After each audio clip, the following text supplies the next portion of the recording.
Hey guys, this is George. I just want to do a special video right now for my brother, my mentor, Coach Vic and the Champion Army and all that they had a chance to provide me.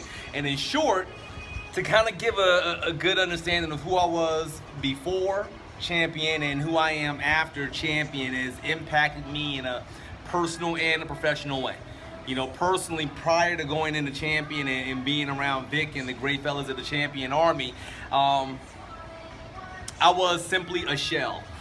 You know, I was a guy that wasn't fully in touch with his own identity. I was a guy that wanted to please everybody, even at the sake of myself. I was a self-sacrificing individual that really didn't gain much from the sacrifices I put out.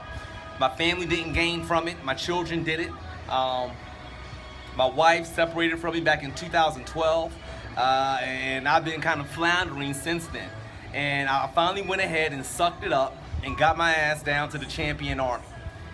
And the experiences with the Champion Army, I won't go into details because it's something that each of you all got to experience for yourself, because it's truly that, a life-changing experience. But who I am on the backside and coming out from the Champion Army is someone who has a greater sense of his identity now. And it's minus all of the seminar speeches and the need to want to have everybody be an advocate and a fan of who I am and of what I do. You know, I'm now a guy that coaches other men in a way that I could never see myself doing it before coming to the Champion Army. I coached men before I went to the Champion Army. My method of coaching men was about adhering to what they wanted, what they thought was best for them, and then how can I help fill in the gaps.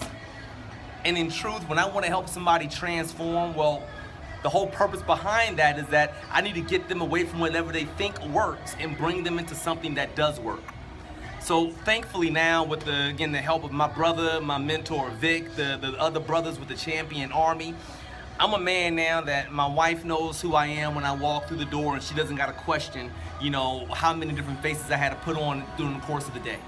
I have children, I have people around me now, though a smaller crowd, that are with me not because of my labels, not because of my roles. They're simply with me because of who I am outside of all of that. They've been able to join in and bond because of that as well. So again, guys, listen, I can't belabor it. I wish I can give you guys a ton of specifics about what you're going to get coming out of the Champion and go through with Champion. But for each person, it's going to be different. But what I can say is that if you do it, you commit, you don't quit, you're never going to experience Champion like after Champion Army. Whatever your definition of winning, whatever your definition of being a champion is as it exists right now, it will absolutely change. And it will change for the better.